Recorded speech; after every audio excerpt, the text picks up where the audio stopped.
A Vida Além do Véu, Reverendo George Wally Owen, quarta-feira, 8 de outubro de 1913. Por causa de certos assuntos que são importantes aos que entenderão o que dissemos em seu sentido mais íntimo nesta noite, decidimos nos empenhar em transmitir-lhes certas instruções que serão muito úteis e direcionais quando lidarem com o que está abaixo da superfície das coisas e que geralmente não são levadas em conta pelas mentes comuns. Uma delas é o aspecto que os pensamentos tomam quando projetados desde a sua esfera até aqui a nossa. Os pensamentos que são bons aparecem como uma luminosidade que não há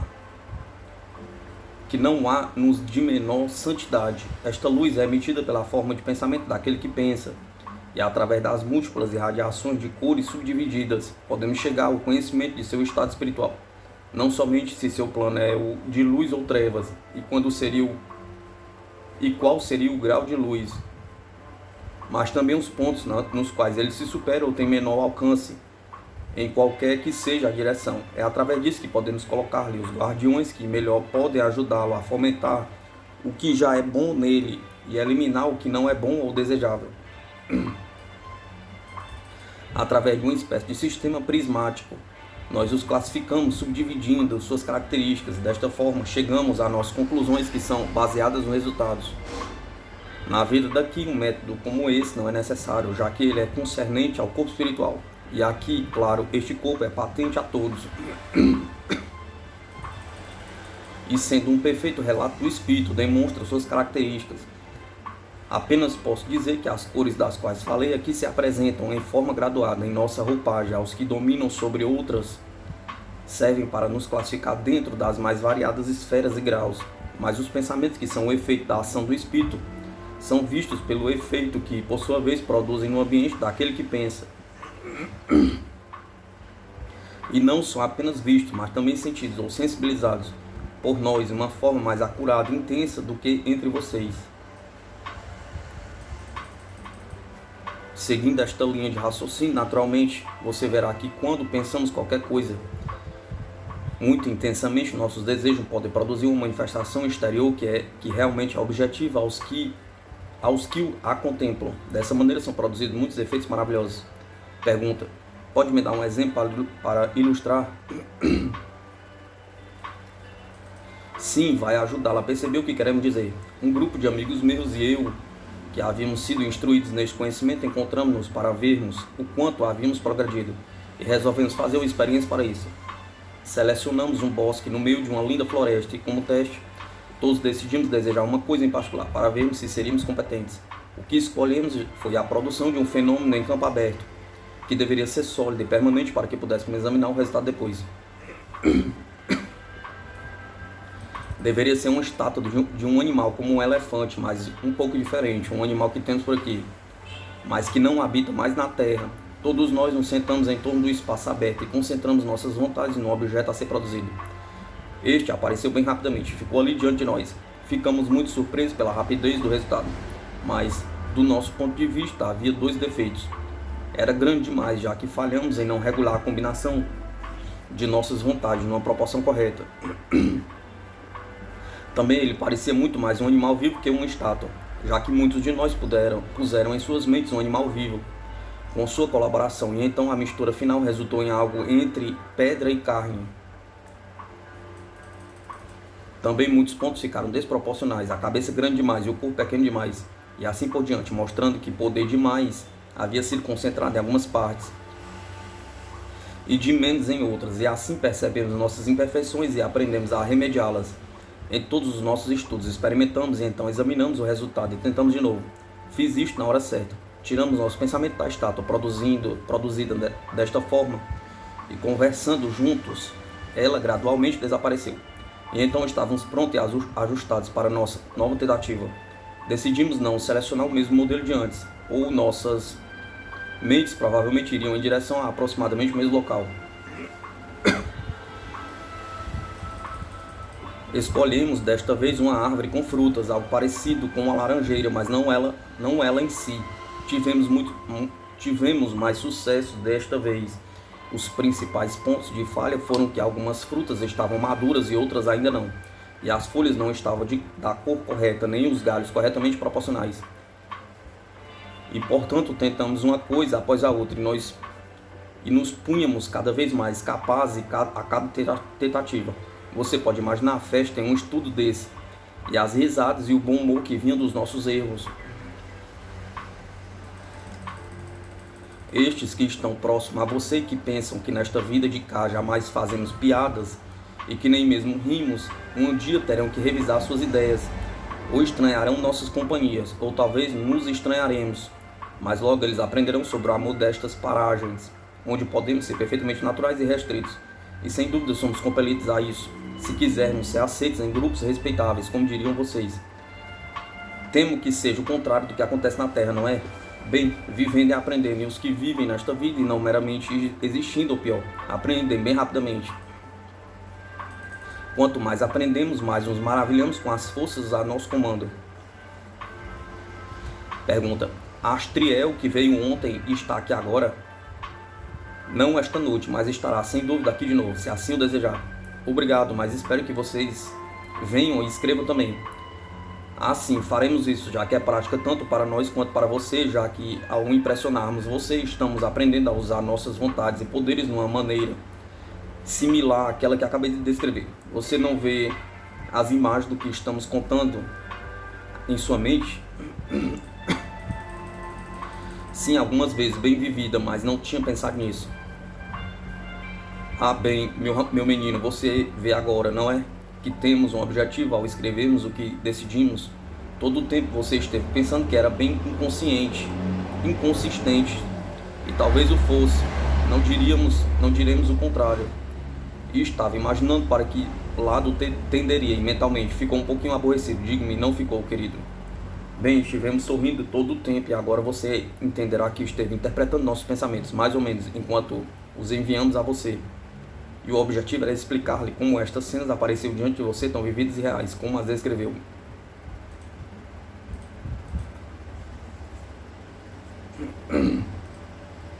Até logo, querido filho. Deus o abençoe e aos seus, agora e sempre. Da treva para a luz. Sexta-feira, 10 de outubro de 1913. Se estivéssemos compelidos a escrever sobre temas que são do nosso dia a dia, você talvez os compararia com a sua própria vida diária, e perceberia então que todos nós e vocês estamos na escola, e que a escola é enorme, com muitas matérias, muitos instrutores, mas como um único esquema vigorando através do curso de instrução, que a unidade de progresso do simples ao complexo, e que a complexidade não quer dizer dificuldade, pois enquanto aprendemos mais sobre a inteligência do divino, autor de tudo, vemos quão maravilhosamente composto é o reino do qual ele emana sua vontade de amor, para que possamos, pela nossa alegria e pelo conhecimento, prestar homenagens à glória daquele que sustenta todas as coisas na palma de sua mão. E assim, querido filho, mais uma vez retomaremos nosso tema e contaremos de nossos afazeres daqui deste reino de luz, e de como o amor do Pai abrange a nós todos como uma nuvem radiante, na qual todas as coisas aparecem mais plenas conforme progredimos em humildade e amor. Uma das coisas que importam por aqui é que devem ser mantidas uma devida proporção entre sabedoria e amor. Uma não é contrária à outra, mas são duas grandes fases e um grande princípio. O amor está para a sabedoria como a árvore está para as folhas. E se o amor atua e a sabedoria respira, então o fruto é saudável e são. Para ilustrar isso a você, nós daremos um exemplo concreto de como nos ensinam a considerar adequadamente tanto o amor quanto a sabedoria em nossos tratos, entre nós e os outros, a quem nos permitem auxiliar.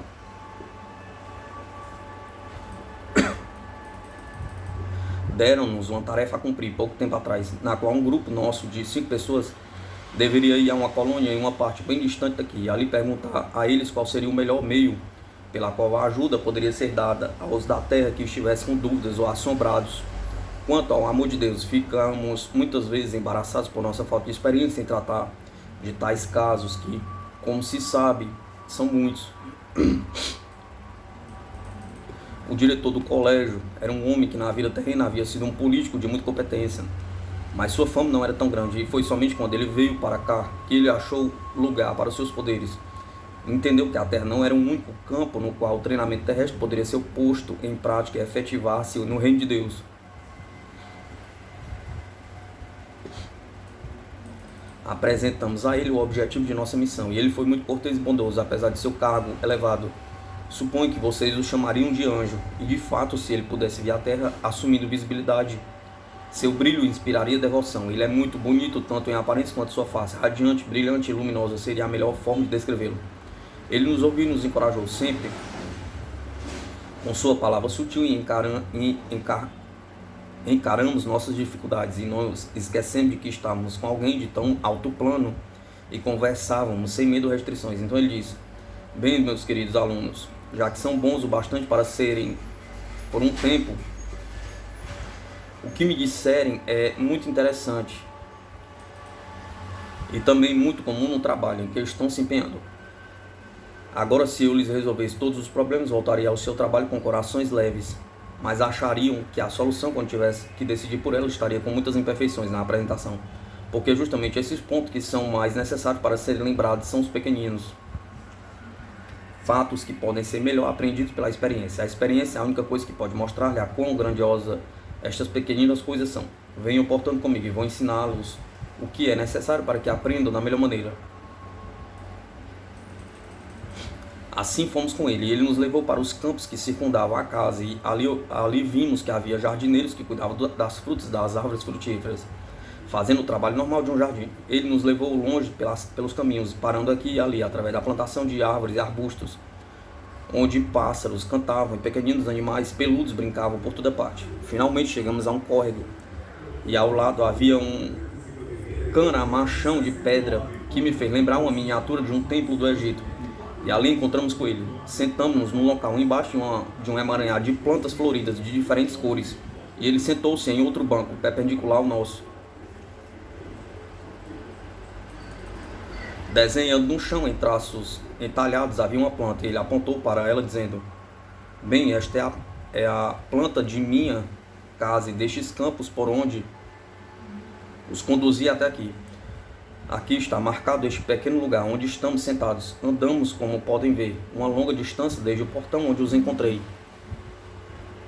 E vocês todos estiveram falando tanto sobre as coisas lindas que viram enquanto caminhavam, que nenhum de vocês prestou atenção no caminho pela qual vieram. Será de boa prática, por isso, e não faltará prazer, apesar de tudo, que encontrem seu caminho de volta a mim. E quando chegarem, talvez poderei dar-lhe alguma ajuda para instruí-los nas dificuldades que tivessem me apresentado.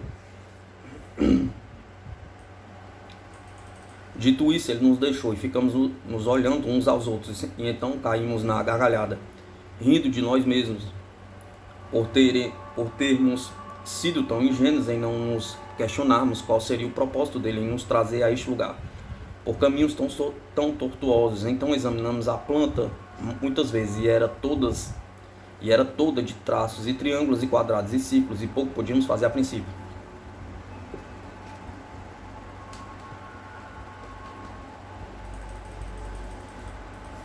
Gradualmente, entretanto, começamos a entender. Era um mapa de um estado e a clareira estava no centro, eu perto dele, mas não mostrava a entrada, e como havia 4 caminhos levando a ela, não sabíamos qual deles tomar para voltarmos. Nós, de qualquer forma, raciocinamos que não importava muito, já que todos pareciam levar ao círculo exterior, porque havia muito caminho entre nós e lá, e eles se cruzavam e cruzavam de novo, cada um deles. Não devo contar-lhe sobre todas as nossas tentativas de resolver este problema, já que levaria muito tempo. Finalmente tive uma ideia que considerei bem. E então, achando que poderia talvez ajudar, contei aos outros. Eles disseram que era o que eles estavam esperando e que gostariam de testar esta chave para o enigma. Não era nada demais, apenas seguir em frente e tomar cada caminho que levasse o mais direto desde onde partimos. Não está claro o que quero dizer é isto. Ir pelos caminhos que nos levasse na linha mais reta, desde o caramanchão, em qualquer direção. Então, quando alcançássemos o limite que havíamos visto pela planta, que era um círculo perfeito, poderíamos segui-lo e inevitavelmente chegaremos ao portão, mais cedo ou mais tarde. Partimos e foi uma longa e prazerosa jornada, e também não foi sem aventuras, já que o local era amplo, com colinas, vales, florestas, rios e tudo tão lindo que tínhamos que manter muito firme nosso objetivo diante de nossa mente. ou nos esqueceríamos de escolher o caminho correto quando chegávamos a uma encruzilhada. Alcançamos um limite mais externo, entretanto, apesar de que, penso eu, não pegarmos a rota melhor e a mais direta, esta fronteira, digo de passagem, era feita de um amplo campo gramado. E vimos pelo formato de seu limite que era circular, apesar de que não conseguíamos ver muito dele. Então voltamos para a esquerda e então, quando seguimos de volta da região circular, apareceu seu fim. Pareceu sem fim, mesmo assim continuamos e eventualmente chegamos ao portão onde encontramos nosso instrutor pela primeira vez. Ele nos cumprimentou encorajando.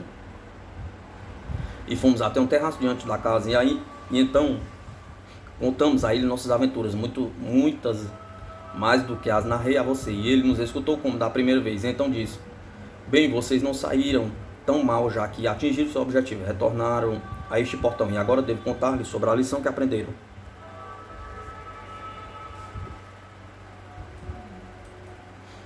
Antes de mais nada, o primeiro ponto é ter certeza da direção em que querem seguir. E então o ponto seguinte é pegar não o caminho que parece mais curto, mas o que pareça dar certeza de que levará você direto ao objetivo. O caminho nem sempre será o mais rápido e poderá levá-lo à região fronteiriça, onde o infinito obscurece a visão do reino que conhecem. Ainda, quanto mais além das fronteiras estiverem, mais capazes de ver a extensão e os limites da região em que pisam. E como é apenas uma questão de perseverança e paciência, a meta a que almeja é quase certa que seja atingida. Também logo, além dos limites entre o local e o infinito, poderão ver que, apesar de conterem em si caminhos tortuosos e variados, e vales e bosques de onde não podem ver muito longe, mesmo assim visto como um todo é perfeitamente geométrico, de fato um verdadeiro círculo, o qual, apesar de parecer um labirinto e ser confuso, mesmo assim, sendo o círculo, contém em si uma entidade geométrica perfeita, simples por si mesma, considerado como uma unidade de um ponto de vista mais amplo, espantoso quando se ultrapassa sua linha limítrofe em direção aos seus caminhos internos. Também perceberam que, enquanto seguiam pela curva no lado mais externo, foram capazes de ver somente uma pequena porção dela de uma só vez, ainda sabendo que, por seu formato, ela os levaria ao local que buscavam.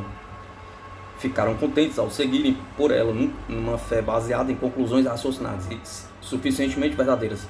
Aqui estão vocês, provando por sua presença que seu raciocínio foi, pelo menos no principal, seguro. Agora eu poderia seguir neste tema consideravelmente mais longe, mas tenho que levá-los agora até alguns dos meus amigos que estão aqui comigo e que me ajudam no trabalho. E eles vão lhe mostrar mais do nosso lar e seus arredores. Se quiserem, ficarão felizes em acompanhá-los pelos campos afora, já que por lá há muito de seu interesse para ser mostrado. Também poderão falar com eles sobre as lições que fiquei feliz em poder lhes passar. E entre vocês verão sem dúvida que haverá algo mais a contarem, a perguntarem para mim quando nos encontrarmos logo mais. Desta forma ele se despediu de nós, e um grupo de pessoas alegres veio da casa e nos levou dali. Mas como o tempo está esgotado para que você vá para seus outros compromissos, devemos parar por agora. Com nosso amor e a certeza de nosso prazer em vir neste intercâmbio com você assim. Mesmo que por estes pequenos momentos, Deus o abençoe, querido filho, e a todos os nossos queridos, mamãe e seus amigos.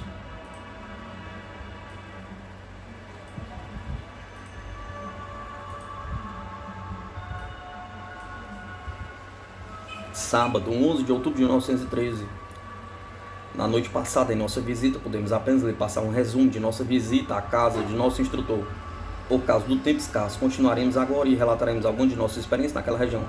É uma região onde há muitas daquelas instituições, a maioria devotada à melhor maneira de ajudar os da terra que estejam com dúvidas e perplexos pelos problemas que surgem nestes reinos além. Você poderá, pela meditação, ampliar nossas instruções e se viu o local e nossa experiência ali à luz de uma parábola. Assim passamos para outros cenários e os descreveremos tão bem quanto pudermos. Nossos guias levaram-nos a um lugar fora dos limites da região da qual lhe falamos e descobrimos que o campo gramado é muito extenso. É uma das planícies do céu, onde as manifestações dos céus mais elevados acontecem de vez em quando. O clamor é dado e enormes multidões agrupam-se. E então alguma das glórias das mais altas esferas manifestam-se, tanto quanto seja possível nestes reinos daqui. Percorremos este local até que finalmente começamos a subir. Encontramos no planalto onde havia vários edifícios espalhados, uns mais amplos que outros. No centro havia uma construção enorme. Nesta entramos e nos encontramos num amplo e espaçoso hall. O único compartimento do lugar era de forma circular, e em torno das paredes havia gravuras entalhadas de um tipo muito interessante.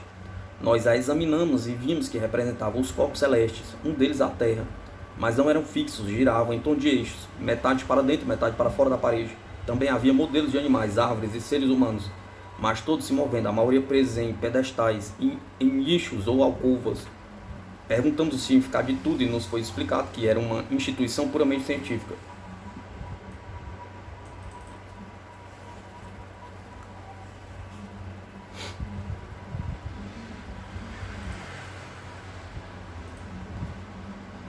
Fomos levados a um balcão em um dos lados do espaço circular. Ele se projetava da parede, e assim podíamos ver a totalidade do local de uma só vez. Então nos avisaram que uma pequena demonstração seria feita para o nosso benefício, a fim de que pudéssemos ter uma ideia do uso para qual foram dispostas estas peças. Sentamos-nos ali, esperando, e finalmente uma neblina azul começou a preencher o espaço central. Então um raio de luz percorreu em torno do raio e parou no globo que representava a Terra. Conforme ele parou sobre ela, a esfera pareceu absorver o raio e tornou-se luminosa. E depois de um tempo, ao ser aquele raio absorvido, vimos que um brilho vinha de dentro, do interior do globo terrestre. Aí um outro raio foi projetado sobre ele de um tipo diferente, mais intenso. E o globo lentamente deixou o pedestal, ou eixo, ou seja lá o que fosse, onde ele estava encaixado, e começou a flutuar para fora da parede. Conforme ele se aproximou do centro do espaço, adentrou na neblina azulada. Imediatamente este contato começou a crescer até que se tornou uma enorme esfera, brilhante, com sua luz própria, flutuando no espaço azul.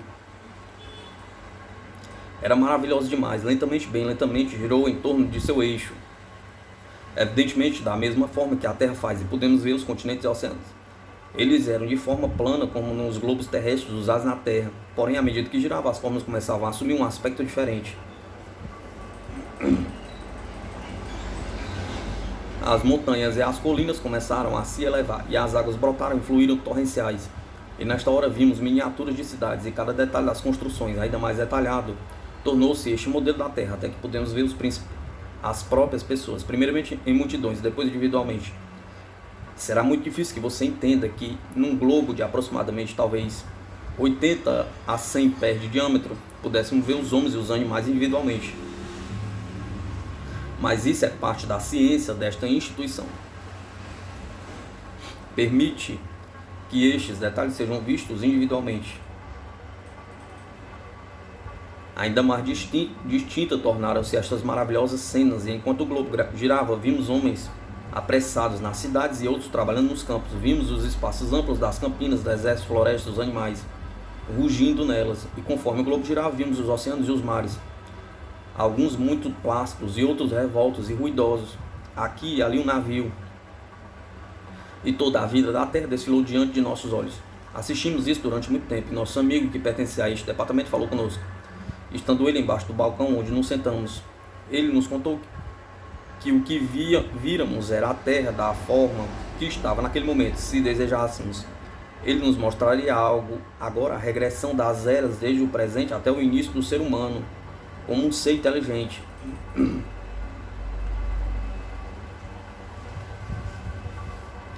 Respondemos que realmente ficaremos felizes se víssemos mais deste fenômeno maravilhoso e belo. E ele nos deixou para isso, suponho, até o aparelho. E ele nos deixou para ir, suponho, até o aparelho pela qual controlava estas cenas. Devo parar por aqui para explicar um tema que vejo presente em sua mente. O local não era escuro.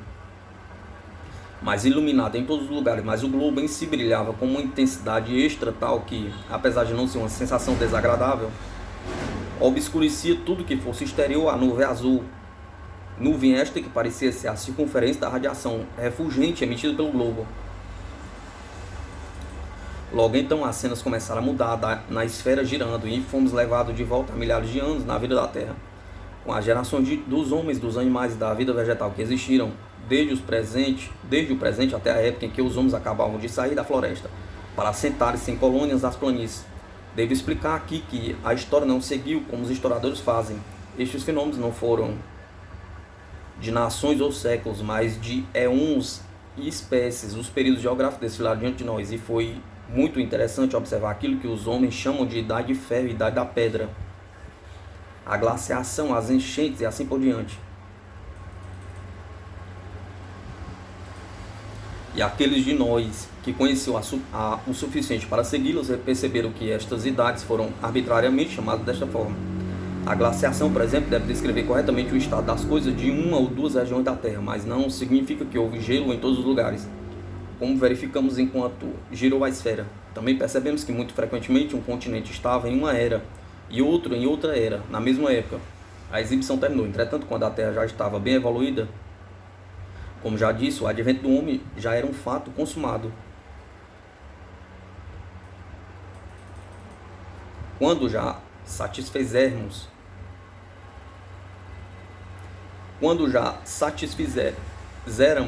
nossos olhos por uns tempos vendo a beleza desta joia multicolorida e mutante, e perceberamos que ela era de fato a velha terra que pensávamos conhecer bem, e vimos que conhecemos tão pouco. O globo gradualmente tornou-se menor e flutuou de volta para o nicho da parede. E então a luz desapareceu dentro dele, ficou como um alabastro encravado, exatamente como vimos visto no começo, como um ornamento. Ficamos tão interessados naquilo que havíamos visto que questionamos nosso bondoso guia, e ele nos contou muitas coisas sobre este ralo, a esfera terrestre, que acabara de ser usada, poderia ser colocada para servir a outros propósitos, mais do que aquele que havíamos visto, mas este uso foi selecionado por ser pitoresco para nós, que não éramos conhecedores de ciências. Entre os demais usos estava o de ilustrar a relação entre os corpos celestes, um com o outro, e sua evolução até o presente estágio. Nesse uso, claro, o globo que acabamos de ver funcionando desempenharia seu papel apropriado. Os animais nas paredes eram também usados para um propósito semelhante. Cada um seria vivificado por estes raios poderosos e trazido até o centro do hall. Quando estivesse pronto, poderia andar por si mesmo, como um animal vivo, o que de fato estaria por certo tempo, o de uma certa forma restrita,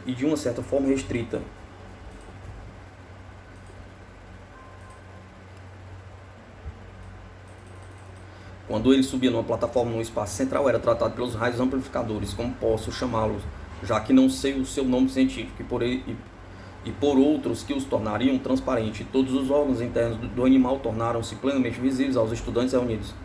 Os que eram daquele departamento disseram que era uma visão muito bonita observar todo o âmbito dos sistemas ativos de um animal ou de um homem assim dispostos. Também era possível promover uma mudança no modelo vivo, para que ele começasse a evoluir para trás, ou deveria dizer, involuir, até seu estado mais simples e primário, e assim por diante. A história estrutural dos animais como um todo era mostrada nesse processo, ao vivo, e frequentemente quando o primeiro período de sua existência, como uma criatura distinta era alcançado, o processo revertia-se e passava através de eras diferentes de desenvolvimento. Desta vez em sua ordem e direção corretas, até que chegasse novamente a ser o que é hoje em dia. Também era possível para qualquer estudante se encarregar disso e continuar o seu desenvolvimento de acordo com as suas ideias, e isto não só com os animais, mas com os corpos celestes e também com as nações e povos que são tratados em outra aula, entretanto adaptado especialmente para tal estudo. Foi um estudante de um destes estabelecimentos na mesma região que construiu o globo no Jardim das Crianças, do qual lhe falei. Mas é claro, uma forma mais simplificada, ou pelo menos assim nos pareceu depois que visitamos esta colônia de beleza e maravilhas. Isso tudo deverá ser suficiente por agora, apesar de muito mais além do que vimos enquanto estivemos lá. Mas não recomeçarei, senão vou ocupá-lo por tempo demais. Você tem uma pergunta? Sim, eu estava presente na segunda-feira, em seu círculo de estudo. Eu soube que ela me viu, mas não consegui fazê-la ouvir-me. Boa noite, querido. Estaremos juntos amanhã. Segunda, 13 de outubro de 1913. Nós tivemos mais uma experiência naquela colônia que eu gostaria soubesse. Que você soubesse. Foi sobre uma coisa que era nova para mim, muito interessante. Estavam sendo mostrados para nós os estabelecimentos diferentes que formam um completo conjunto. Quando chegamos a uma espécie de pavilhão a céu aberto, era composto principalmente de um domo circular alto, apoiado em elevados pilares.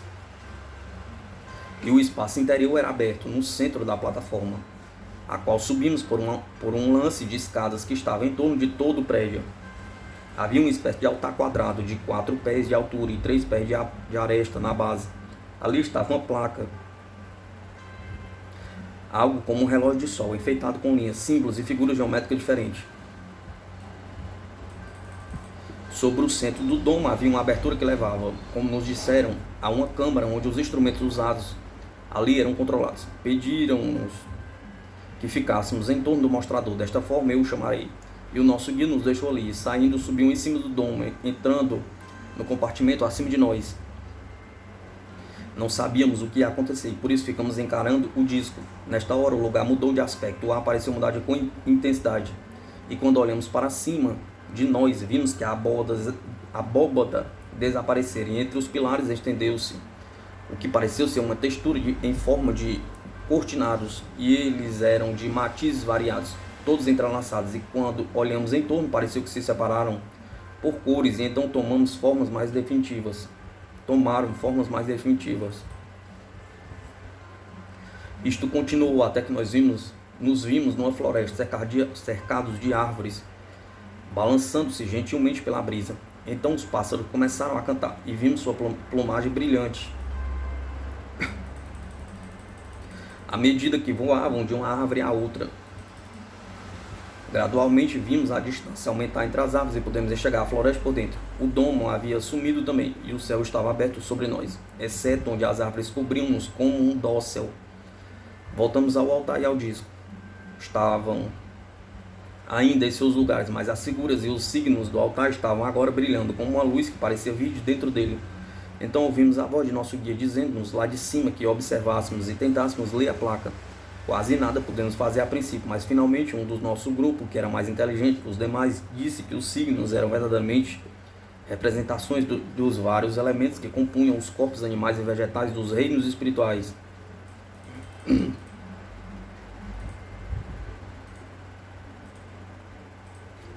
É difícil explicar o modo pela qual a conexão entre os dois apareceu a nós. Mais uma vez desvendando, tornou-se claro que assim era. Agora nosso guia juntou-se a nós mais uma vez e explicou o uso do edifício. Pareceu que antes que os estudantes pudessem progredir bastante na ciência da criação, como é estudado aqui nesta região, eles devem penetrar no conhecimento dos elementos fundamentais, com os quais lidarão, isto é claro, é bem natural.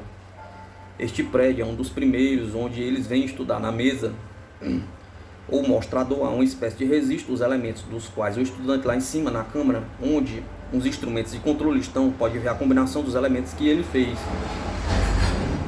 e também a proporção de cada elemento pertinente a esta combinação.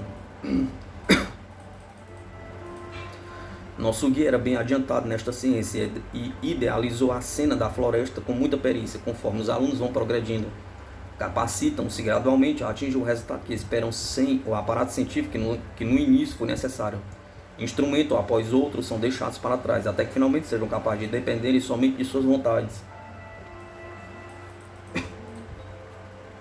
Perguntamos ao nosso guia qual seria o propósito prático aplicado quando esse conhecimento fosse atingido. Ele nos respondeu que o primeiro uso era treinar a mente e a vontade do aluno. Este treino era excelente, muito extenuante. Quando o aluno se tornasse perito, mudaria para outro colégio nesta região, onde outro ramo da ciência era ensinado. então teria que passar por muitos outros estágios de treinamento. O verdadeiro uso deste conhecimento não lhe apareceria até que passasse por muitas esferas de progresso. Na mais alta destas esferas, ser-lhe-á permitido que acompanhe algum grande mestre, ou arcanjo, ou poderoso. Não conheço o título correto e exato. Em uma de suas missões de serviço na criação infinita do Pai Único, e ali testemunhará o sublime processo de trabalho. Pensamos que poderia ser a criação de algum novo cosmo, sistema material ou espiritual. Mas este reino é tão acima do que estamos agora que temos apenas uma ideia genérica das obrigações destes seres elevados, e é para algumas eras de progresso daqui até lá.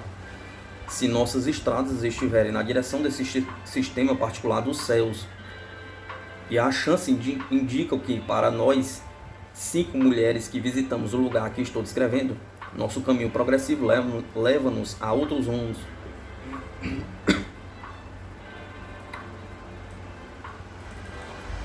Mas amamos saber sobre coisas diferentes, sobre as esferas diferentes de serviço, mesmo que estejamos destinados a nunca sermos escolhidos para eles. Não poderemos ser criadores do cosmos, suponho, e há outras coisas da mesma forma necessárias, grandiosas e gloriosas, sem dúvida, nestes longínquos alcances além de nós, mais próximos do trono e da habitação dele, que é tudo em tudo para tudo. Conforme retornamos através do amplo campo gramado, encontramos-nos com um grupo destes mesmos estudantes que haviam estado em outro colégio para estudar em outros ramos de ciências. Não eram todos homens, alguns eram mulheres. Perguntei a elas se seus estudos seguiam a mesma linha que de seus irmãos, e elas responderam afirmativamente, mas acrescentaram que enquanto os alunos visavam principalmente a parte puramente criativa, a elas era permitido somar e contornar o trabalho com seu apelo de maternidade. E estes dois aspectos mesclados evidenciavam a beleza do trabalho terminado. Isto é, terminado tanto quanto possível, condicionado pelas limitações de suas esferas atuais.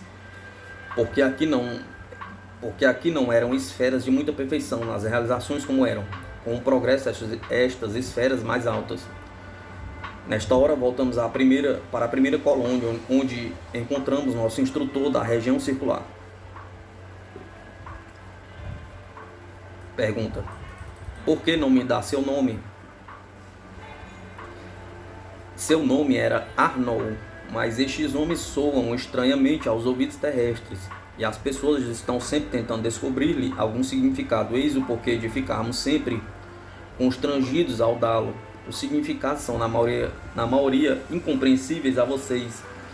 Por isso, diremos apenas o nome de um futuro, como você assim deseja, e deixaremos assim. Pergunta: bem, isso economiza muito vocabulário, não é? Resposta: sim, se vocês tivessem entendido as condições sob as quais nós lhe passamos estas narrativas, provavelmente diriam que quanto mais longe, mais certa seria a rota. Lembrem-se de nossa experiência dos ensinamentos na região de Arnold. Pergunta: o que torna tão difícil a vocês darem seus nomes? Ouvi dizer desta dificuldade mais de uma vez. Resposta: há também uma dificuldade na explanação desta dificuldade. Do seu ponto de vista, um tema tão aparentemente simples, coloquemos desta forma. Você sabe que entre os antigos egípcios, o nome de um deus ou deus era muito mais que um nome, como entendido pelos duramente materialistas anglo-saxônicos, de cuja raça veio o questionamento: o que há em um nome? Bem, do nosso ponto de vista e também dos antigos sábios do Egito, baseado nos dados obtidos deste lado do véu, há muito em um nome. Mesmo na mera repetição de alguns nomes, há poder real e algumas vezes perigo. Isso sabemos agora. O que não sabíamos na Terra. E aqui mantemos uma reverência diante da entidade, o nome, que para você pareceria provavelmente boba, todavia é em parte. Por esta razão que os nomes não chegam a vocês tão fartamente como muitos investigadores bem fracos gostariam. Também o mero enunciar e transmitir de alguns destes nomes quando estamos nessa região da Terra, um fato de uma dificuldade maior do que vocês talvez julguem. É um tema, entretanto, que é difícil de explicar a vocês. Somente alguém será capaz de entender quando estiver familiarizado com a quarta dimensão que é alcançada aqui. Este termo também usamos por falta de melhor. Faremos a título de exemplo a referência de 2 ou 3 nomes e deixaremos o assunto.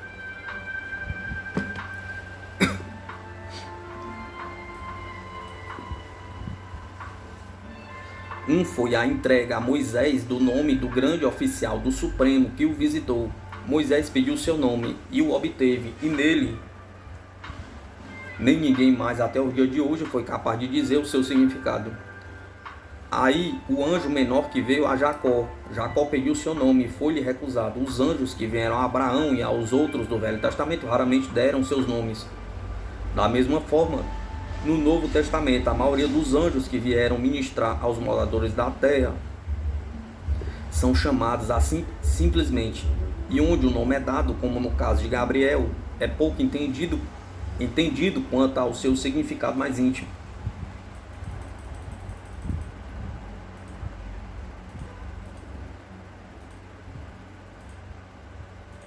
Pergunta: qual é o seu nome, mamãe? Quero dizer, seu novo nome. É permitido dá-lo? Resposta: permitido sim, mas não prudente, querido. Você sabe que o adoraria se pudesse, que eu o daria se pudesse, mas isso por hora devo omitir até de você, sabendo que entenderá meu amor, mesmo que meu motivo não seja muito claro. Sim, querido, você sabe o que é melhor. Algum dia você também saberá e verá que glórias esperam aqueles cujos nomes estão escritos no livro da vida do Cordeiro, frase que vale apenas se pensar nela, já que é uma verdade gloriosa, e vivos que usam este nome tão levianamente certamente aprenderão pouco ou quase nada. Deus o abençoe, querido. E Rose, as crianças, Ruby mais uma vez me pede na sua forma tão delicada que diga ela virá vê-lo logo mais e espera que possa seguir seus comandos. Esta é a palavra que ela usou, abençoada. Ela que é tão graciosamente humilde e amada por tantos quantos a conhece. Deus o abençoe, querido. Boa noite.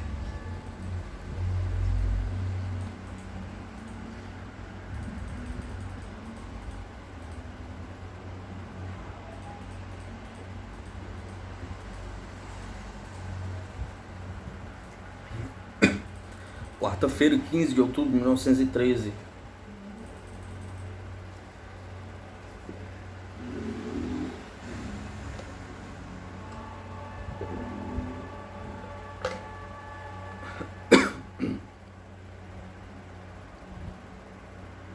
Como começaríamos a explicar a alguém que tem uma pálida ideia de um mundo espiritual acima dele, a verdade da vivência além-túmulo, do além-túmulo, a realidade desta vida e de todo o seu amor e beleza? Pergunta. A princípio, você provavelmente iria torná-lo ambientado ao fato de sua atual e verdadeira existência como um ser imortal. Então, quando ele tivesse realmente captado a significação disto, de como afeta seu futuro, ele talvez estivesse aberto a umas poucas palavras descritivas sobre a vida em que ele se encontrará inserido e posto em contato quando puser de lado o véu e emergir na grande luz do além.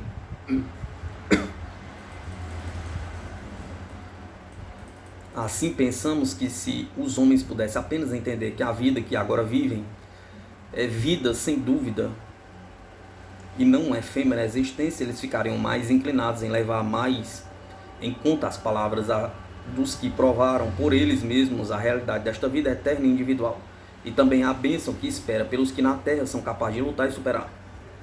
Bem, não é pouco querer que os homens vivessem suas vidas na terra de tal forma que, quando atravessar o limiar para o plano maior e mais livre, se só erguessem e continuassem seu serviço no reino, sem delongas maiores ou menores em seu progresso. Vimos já a história de muitos, como é vista como extensão de seu lado, e sentimos que não podemos enfatizar muito a importância da preparação e do autotreinamento quando a oportunidade aparece. Muitos deixam de lado as considerações sérias sobre isso, com a ideia de que, quando chegarem aqui, recomeçarão, e quando aqui chegam, veem que não havia percebido no que implicava em recomeçar tudo. Pergunta: quem está escrevendo? Resposta: ainda é sua mãe e seus amigos. Astriel não está aqui esta noite, mas estará conosco em outra ocasião. Faremos com que saiba quando foi ele e seu grupo se comunicando. Continuemos, já lhe falamos sobre a ponte e o abismo. Pergunta: sim, mas o que mais sobre a experiência dos domínios de Arnol e sobre seu retorno à sua própria esfera? Não tem mais nada para me contar daquele episódio? Resposta: nada mais a não ser que aprendemos muito. Fizemos muitos amigos, vimos muitas coisas. E agora transmitimos e visitaremos o lugar novamente em breve. Agora continuemos naquilo que gostaríamos de abordar, o que será talvez mais útil que se continuássemos em nossa descrição da colônia daquela região. O princípio e a ponte trago de volta à sua mente que já lhe falamos deles. Queremos relatar-lhe um episódio que testemunhamos naquele lugar onde a ponte, como continuarei chamando aquele lugar, emerge para todos os planos mais elevados de vida e de luz. Ali fomos enviados para recebermos uma mulher que tinha sua chegada esperada.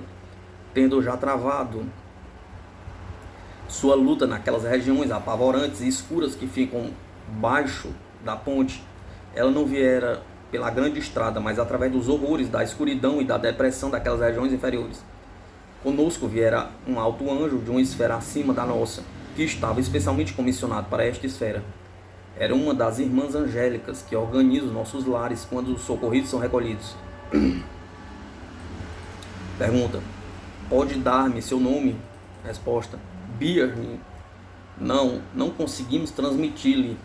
Deixa assim, pode ser que consigamos conforme continuamos. Quando lá chegamos, vimos que uma luz brilhava um pouquinho ali embaixo do caminho de pedra que descia para o vale, e soubemos que algum anjo estava ali, observando. Aos poucos tornou-se mais escuro e percebemos que estava afastando-se de nós lá embaixo. Depois, passando algum tempo, vimos uma faísca distante no vale, e a ela houve uma resposta imediata, através de um facho de luz de uma das torres da ponte. Não é diferente do que você conhece como farolete, e de fato respondeu a um propósito similar. Foi direcionado para baixo e permaneceu acesa. Então Bia, nossa irmã angelical, pediu-nos que ficássemos onde estávamos por um tempo e seguiu pelo ar ao topo da torre. Nós a perdemos na luz, mas uma das minhas companheiras disse que pensava tê-la visto voando ao longo do raio de luz direcionado para aqueles departamentos. Eu não a vi, mas depois vi que ela estava certa. Devo parar por aqui para explicar que a luz não era para permitir que os espíritos viessem, já que podiam fazê-lo com seus próprios poderes, mas para dar força para o trabalho e proteção contra as influências maléficas que predominam na região inferior. Foi por esta razão que o primeiro anjo enviou o seu sinal, e foi compreendido pelos observadores da ponte e respondido da maneira que lhe descrevi. O raio de luz é de uma maneira que eu ainda não entendo, impregnado com poder de vida e força, e é a melhor descrição que sou capaz de dar, e foi enviado para ajudar aquele em que estava à vontade de ajudar.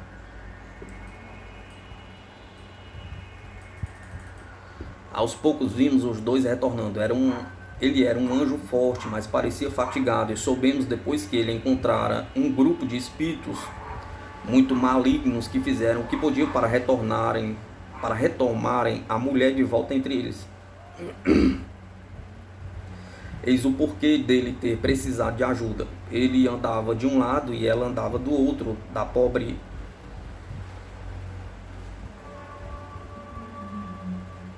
Ele andava de um lado e ela andava do outro lado da pobre alma torturada e judiada, a meio caminho de desfalecer. Por causa dela vinham vindo bem devagar, andando no raio de luz a caminho da torre da ponte. Nunca havíamos visto tal coisa antes, exceto uma vez, e eu lhe contei o caso.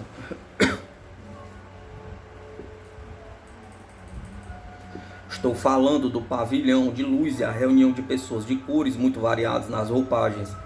Mas aqui, de certa forma, foi muito mais solene. Havia angústia em meio à alegria, e lá apenas alegria. Eles alcançaram a ponte e a socorrida foi levada a uma das casas e atendida. E ali ficou até que tivesse se recuperado para ser levada aos nossos cuidados. Bem, há diversos pontos nesta narrativa que nos trouxeram novos conhecimentos. E há alguns que confirmaram o que antes eu meramente suponho naquele tempo desta experiência. Algum deles passo a relatar.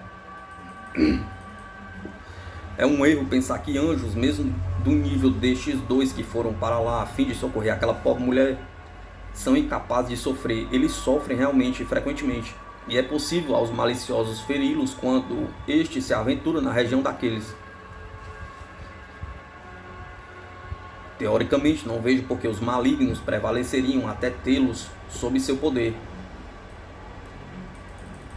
De tal intensidade, entretanto, são os poderes da luz e tão bem organizados e tão bem vigilantes que não ouvi que esta catástrofe tenha realmente acontecido, mas a luta deles foi uma luta real e fatigante também. Este é o segundo ponto. Mesmo estes elevados anjos ficam cansados, mas não se importam nem pelo sofrimento nem pela canseira. Pode zoar como paradoxo, mas apesar disso é verdadeiro que seja uma alegria a eles terem sofrido quando alguma alma sofredora estava batalhando por ser salva. Também aquele raio de luz, ou talvez eu poderia dizer raio de poder e vitalidade, era tão forte que se eles não tivessem protegido a mulher através de uma certa cobertura de influência negativa, o raio teria machucado, porque seria um choque grande demais para alguém despreparado como ela. Outro ponto é este. Aquele raio foi visto bem distante na região de treva, e ouvimos um murmúrio se aproximando, como se parecesse de centenas de milhas de distância, vindo através do vale. Foi uma experiência estranha, já que o som foi o de muitas vozes, e algumas de raiva e ódio, outras de desespero, e outras gritavam por socorro e clemência. E estes e outros gritos diferentes pareciam agrupar-se, cada um em uma localidade particular, vindo de diferentes direções. Nós apenas podíamos entender um pouquinho, mas apesar disso, enquanto esperávamos pela socorrida, perguntamos para Bianix.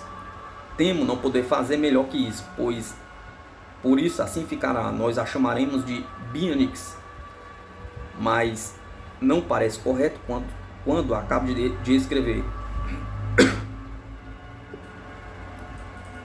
Perguntamos a ela sobre estas lamentações e de onde vinham. Ela disse não saber, mas que havia provisão para seus registros, tanto coletivamente quanto individualmente, para serem analisados e poderiam ser tratados cientificamente na ciência do amor, e então o socorro seria enviado segundo o merecimento dos que se lamentavam, e também da melhor forma que fosse necessária. Cada lamentação era uma evidência do bem ou mal em alguma alma humana naquela região, e receberia sua resposta apropriada.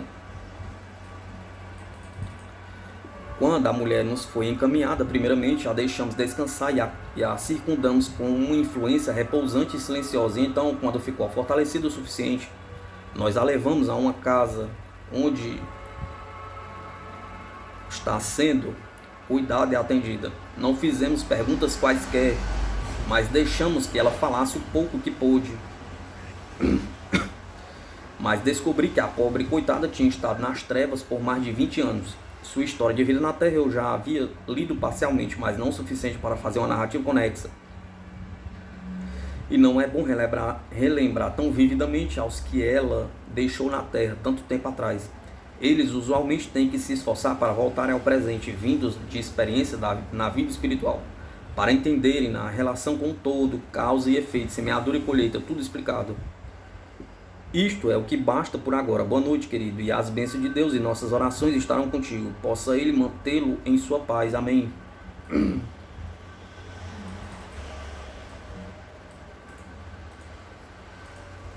A Vida Além do Véu, Reverendo George Vale Owen.